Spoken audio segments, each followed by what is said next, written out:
है बीएससी और post BSc मांगा है जिनके पास रजिस्टर्ड की हुई आपकी नर्स और मिडवाइफ की एक रजिस्ट्रेशन जो काउंसिल से होनी चाहिए, स्टेट या आईएनसी के थ्रू रजिस्ट्रेशन होनी चाहिए। ठीक है,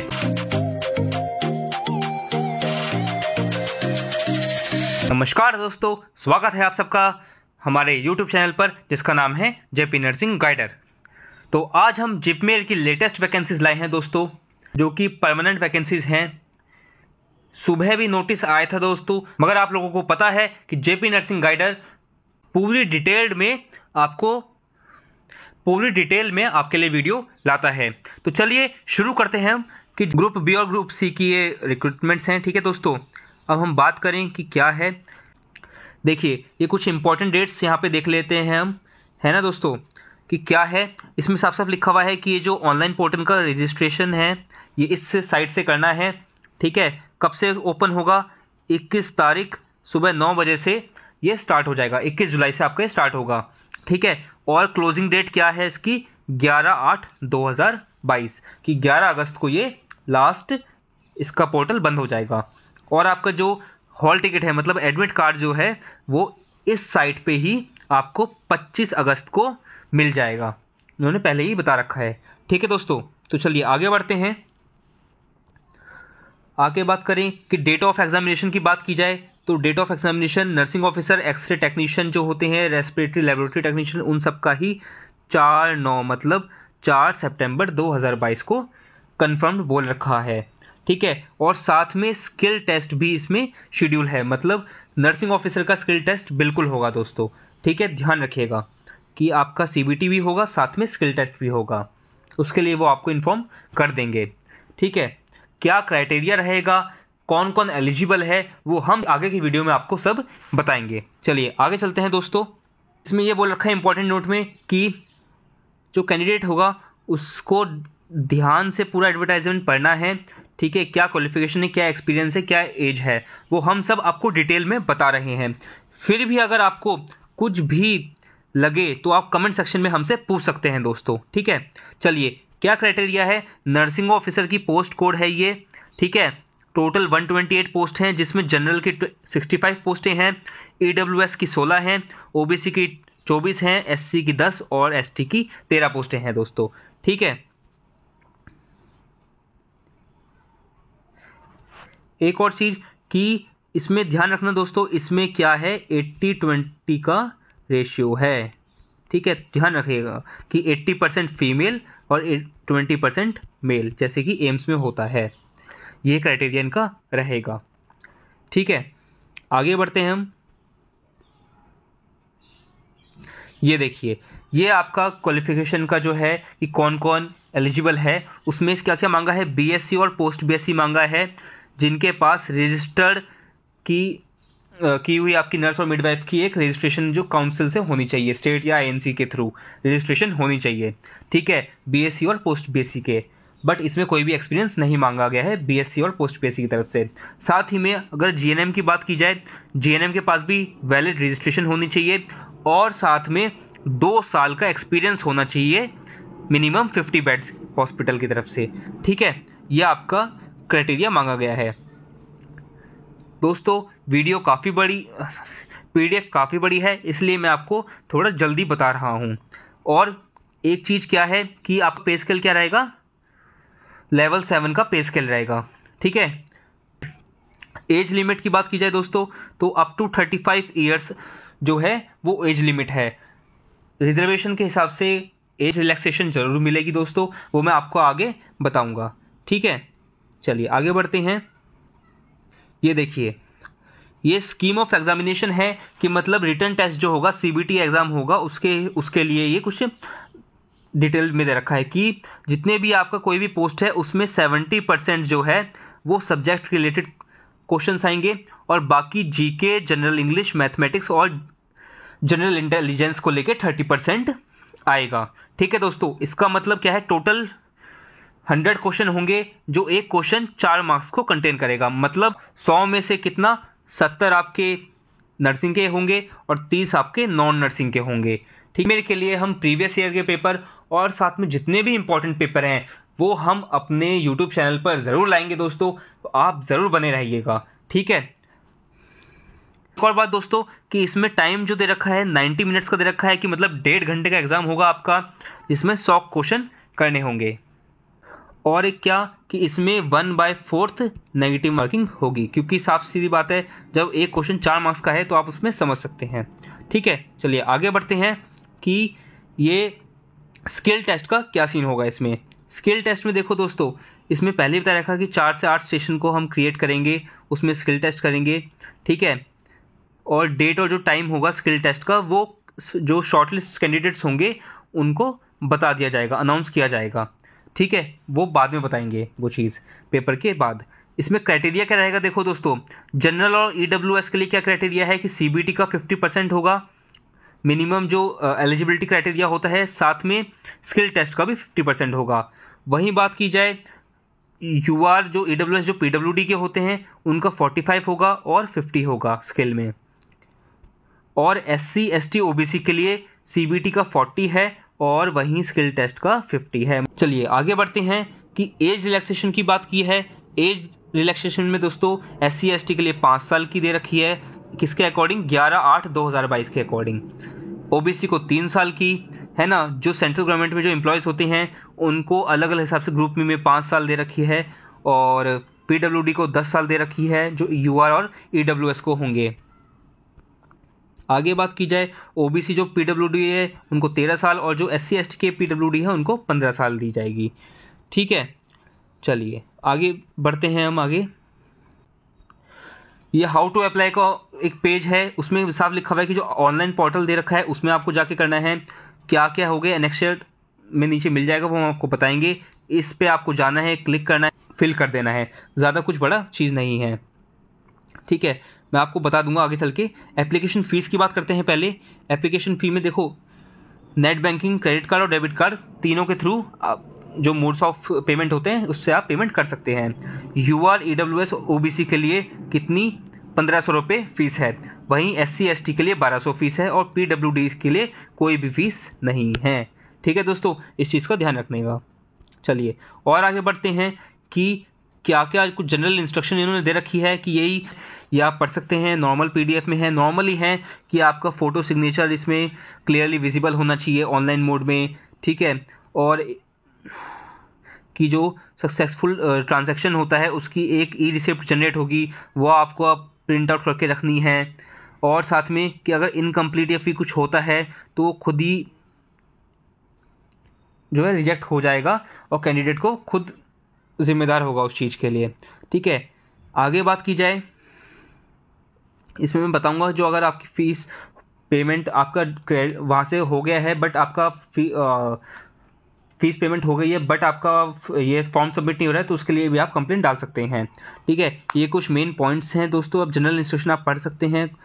मेन मैं आपको बताऊं, फ़ोटो और सिग्नेचर की बात करते हैं। देखो, फ़ोटो जो हो रखी है वो ऐसे होगा, ठीक है, नाम और डेट ऑफ बर्थ और ऐसे देंगे। ठीक है, साथ में और क्या होगा की बात की जाए, पासपोर्ट साइज़ होगी, पासपोर्ट साइज़ फ़ोटो होनी चाहिए। ठीक है, JPG फॉर्मेट में, जिसका 10 KB मिनिमम साइज़ होना चाहिए। ठीक है, मिनिमम साइज़ 10 KB होना चाहिए, और मैक्सिमम साइज़ कितना 80 KB होना चाहिए। और सेम वही सिग्नेचर के लिए भी मैक्सिमम साइज़ 80 KB और मिनिमम साइज़ 10 KB होना चाहिए, मतलब 10 से 80 KB के बीच में आपकी साइज़ होना चाहिए। जो विड्थ और लेंथ दे रखी है दोस्तों, उसी के हिसाब से आप फ़ोटो अपनी रखिएगा। ठीक है, आगे बात करते हैं।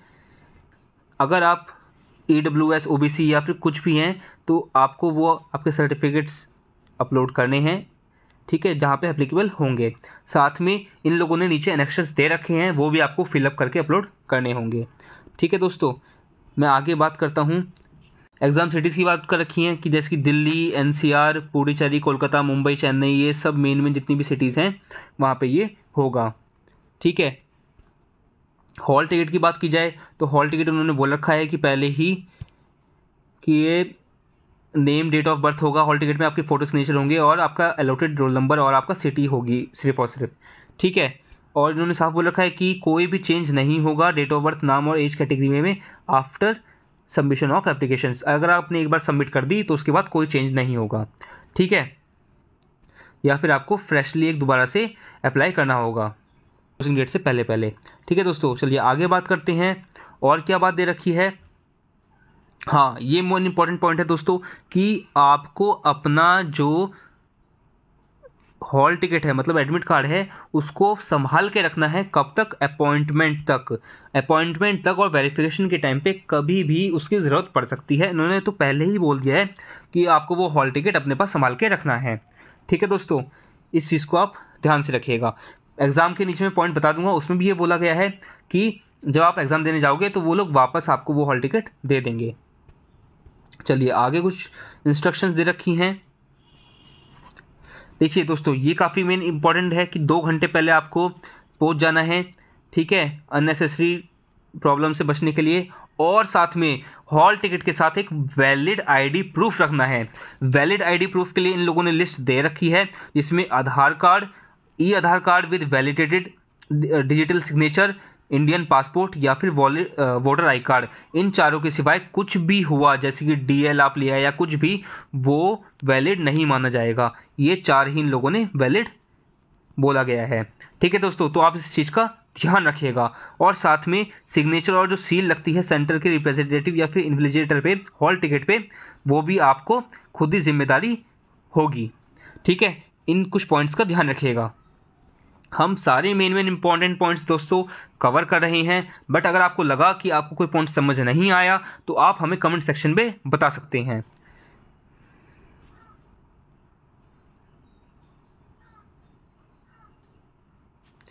साफ साफ बोला गया है कि जो आईडी प्रूफ होगी वो सिर्फ ओरिजिनल चाहिए, उनकी फोटोकॉपी या फिर जीरोक्स नहीं चलेगी। ठीक है,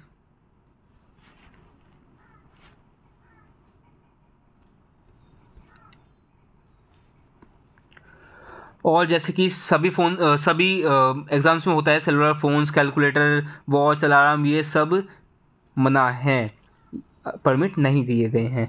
ठीक है, और साफ साफ दे रखा है कि reschedule the date time of examination depending upon the local condition. अगर कुछ ऐसा होता है कि कुछ पेपर में प्रॉब्लम आती है या फिर उस सेंटर में प्रॉब्लम आती है तो वो रिशेड्यूल किया जाएगा लोकल कंडीशन के अकॉर्डिंग। ठीक है, कुछ इंपॉर्टेंट पॉइंट्स दे रखे हैं ऐसे ही है कि पेपर ख़त्म होने से पहले किसी को भी बाहर जाने की एंट्री नहीं होगी। ठीक है, साथ में जो शेड्यूल डेट का अगर किसी ने एग्ज़ाम नहीं दिया तो री एग्जामिनेशन उसके लिए नहीं किया जाएगा। ये कुछ ऐसे पॉइंट्स हैं जो आप नॉर्मल पीडीएफ में आप पढ़ सकते हैं। देखिए, हमने पहले ही बता दिया कि आपका 1 मार्क्स कटेगा किसी भी एक इनकरेक्ट पे, मतलब 1/4 नेगेटिव मार्किंग हो गई। मैंने आपको पहले ही बता दिया था, तो उसकी आपको टेंशन लेने की ज़रूरत ही नहीं है। मॉक टेस्ट आपको दे सकते हैं इसकी साइट्स पे जाके। ठीक है, आगे चलें कि रिज़ल्ट की डिक्लेरेशन कैसे होगी। तो जनरल की मेरिट लिस्ट अलग आएगी, AWS की, OBC की, कैटेगरी वाइज इन लोगों की सबकी मेरिट लिस्ट इनकी साइट पे दे दी जाएगी। चिंता मत करिए दोस्तों, आप एग्ज़ाम दीजिए, एग्ज़ाम की तैयारी हम करवाएंगे।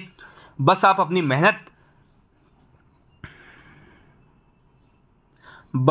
मेहनत के साथ तैयारी करते जाइए। रिजल्ट भी हम अपनी YouTube चैनल पर आपको बता देंगे। ठीक है, इसमें साफ साफ बोला गया है कि कैंडिडेट्स जो हैं वो टाइम टू टाइम वेबसाइट को अपडेट मतलब देखते रहें कि कोई अपडेट या इन्फॉर्मेशन आई है कि नहीं, साफ साफ बोला गया है।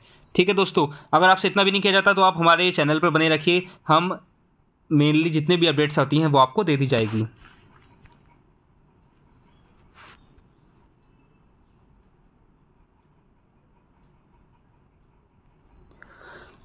ये देखिए दोस्तों, ये एनेक्शर्स हैं, जैसे कि जो OBC क्लास होती हैं, है ना, ये उनको भर के रखना है। और दूसरा क्या, आगे बढ़ते हैं, ये भी OBC का ही है। आगे बढ़ते हैं, ये AWS के लिए है। ठीक है, जिसमें आपका सर्टिफिकेट नंबर आ जाएगा, भर के रखना है। वैलिड फॉर द ईयर कितना तक है, आपकी फ़ोटो लगेगी, है ना, डेजिग्नेशन नेम, ये सब इसमें आएगा। ठीक है, आगे बढ़ते हैं, ये कास्ट सर्टिफिकेट हो जाएगा किसके लिए, ये SC और ST के लिए हो जाएगा। ठीक है, तो ये सब एनेक्सर्स दे रखे हैं इसी PDF में।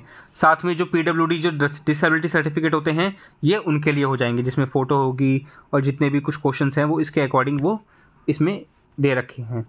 ठीक है दोस्तों, ये गवर्नमेंट सर्वेंट्स के लिए हैं दोस्तों सर्टिफिकेट्स। आगे बात की जाए, ये पेमेंट फेलियर के हैं कि अगर पेमेंट फेलियर हो जाएगा बैड कनेक्शन की वजह से या फिर कुछ किसी वजह से भी, और अमाउंट इज़ नॉट डेबिटेड या अमाउंट इज़ डेबिटेड, तो किस तरह से आप क्या क्या कर सकते हैं। ठीक है, जैसे कि अगर आपका अमाउंट डेबिट हो गया है तो आप इनका जो मेल आईडी है इस पर कंप्लेंट डाल सकते हैं। इसमें आपका सीक्वेंस जो आईडी होगा, user ID, name of the candidate और ट्रांजैक्शन आईडी भी आपको मेंशन करनी है। ठीक है,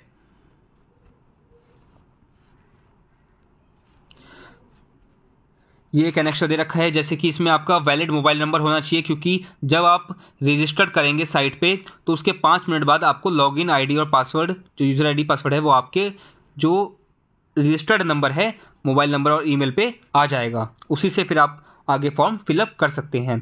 ठीक है दोस्तों, तो इसलिए वैलिड देना हमेशा।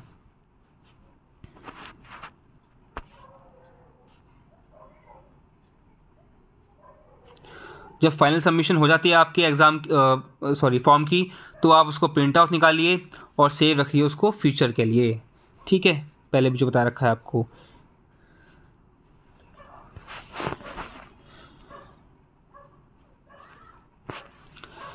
ये कुछ इंपॉर्टेंट इंस्ट्रक्शन दे रखे हैं कोविड-19 प्रिकॉशंस के रिगार्डिंग कि आपको क्या फेस मास्क, ग्लव्स ये और सैनिटाइज़र ये सब आपको रखने हैं, है ना। 2 गज की दूरी रखनी है, जो सब आपको सबको पता है। दोस्तों, ये आज की वीडियो में इतना ही है। हमने सब कुछ आपको मेनली कवर कर दिया है। फिर भी अगर आपको डाउट्स हैं कुछ तो आप हमें कमेंट सेक्शन में पूछ सकते हैं। धन्यवाद दोस्तों।